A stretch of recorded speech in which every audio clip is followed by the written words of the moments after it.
Hai, Assalamualaikum murid-murid.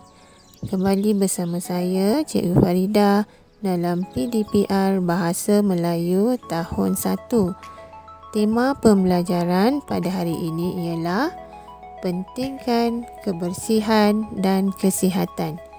Unit 8, menu sihat dengan tajuk makanan kesukaan Rizal. Murid-murid sudah bersedia? Mari kita mulakan PDPR kita. Baiklah, pembelajaran kita pada hari ini berpandukan buku teks muka surat 46. Objektif pembelajaran pada hari ini ialah pada akhir pembelajaran, murid akan dapat menyatakan idea tersurat yang terdapat dalam teks dengan betulnya. Apa itu idea tersurat? Idea tersurat ialah isi yang telah tercatat dan terdapat dalam petikan.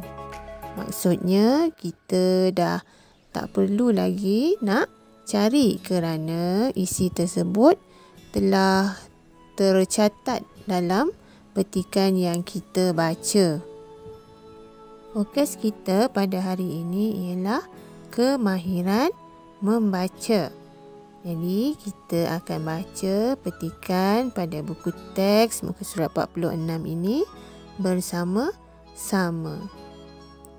Tajuknya ialah makanan kesukaan Rizal. Jadi murid-murid boleh lihat gambar yang terdapat pada buku teks. Itu ialah makanan kesukaan Rizal. Apa yang Rizal suka makan?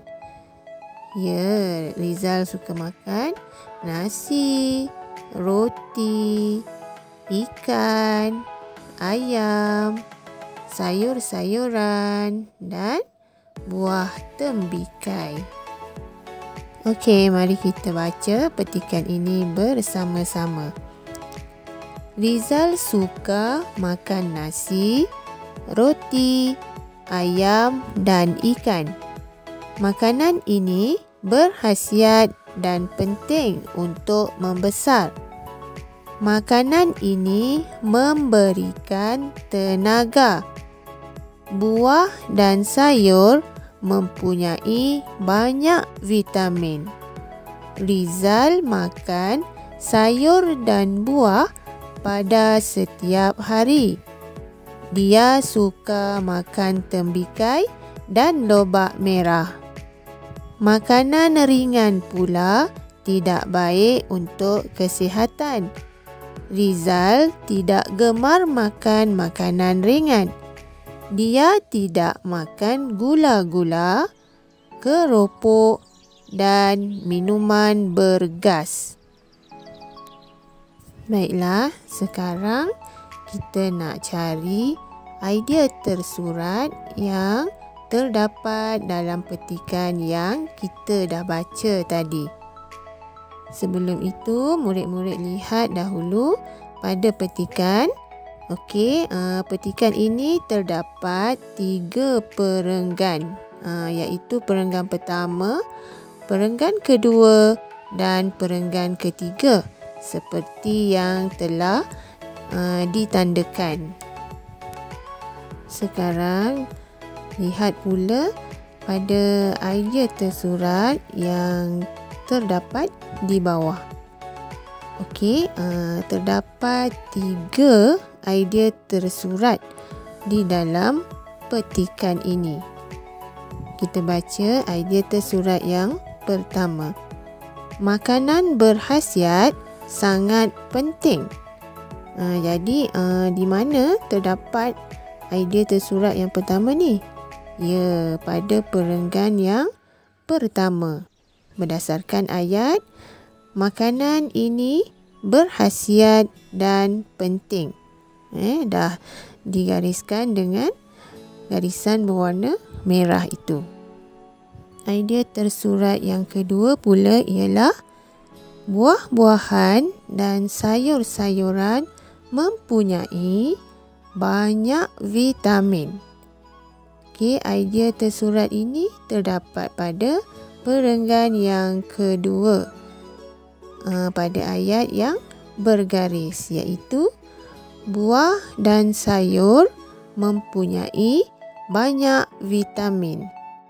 Sekarang cuba murid-murid kena pasti idea tersurat yang ketiga. Ya, di mana? Pada perenggan yang ketiga. Okey, kita baca idea tersurat yang ketiga kat bawah tu. Makanan ringan tidak baik untuk kesihatan. Okey, lihat pada perenggan ketiga ayat yang bergaris. Makanan ringan pula tidak baik untuk kesihatan.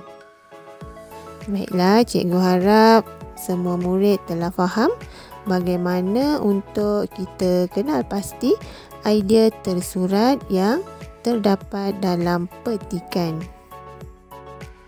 Baiklah, untuk tugasan pada hari ini, sila buka buku aktiviti jilid 1, muka surat 50. Aktiviti 2 iaitu tulis idea tersurat berdasarkan bahan. Okey, kita baca dulu maklumat yang terdapat pada buku aktiviti. Keluarga Alia mementingkan kebersihan makanan. Kita lihat maklumat pada gambar yang pertama. Emak menutup makanan dengan tudung saji. Kenapa? Agaknya makanan kita perlu tutup supaya tidak dihinggapi lalat atau serangga yang lain. Gambar yang kedua, ayah menyimpan makanan di dalam peti sejuk. Mengapa kita perlu menyimpan makanan di dalam peti sejuk? Supaya makanan tidak basi dan lebih tahan lama. Gambar yang ketiga, Alia membasuh buah-buahan sebelum dimakan. Mengapa? Ya, untuk membersihkan kekotoran yang terdapat pada buah-buahan. Gambar yang keempat, kakak memastikan tin makanan tidak kemik. Kita sekiranya membeli makanan di dalam tin, hendaklah memastikan tin tidak kemik supaya makanan di dalam tin tersebut tidak rosak. Okey, sekarang kita nak cari idea tersurat cara-cara memastikan kebersihan makanan. Okey, yang pertama, menutup makanan dengan tudung saji. Yang kedua, menyimpan makanan di dalam peti sejuk.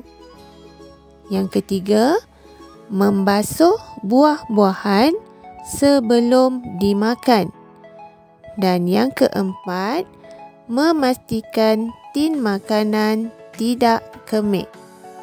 Okey, murid-murid boleh tuliskan idea tersurat tersebut pada ruangan yang disediakan. Baiklah, itu sahaja untuk hari ini. Kita sambung pada PDPR yang akan datang.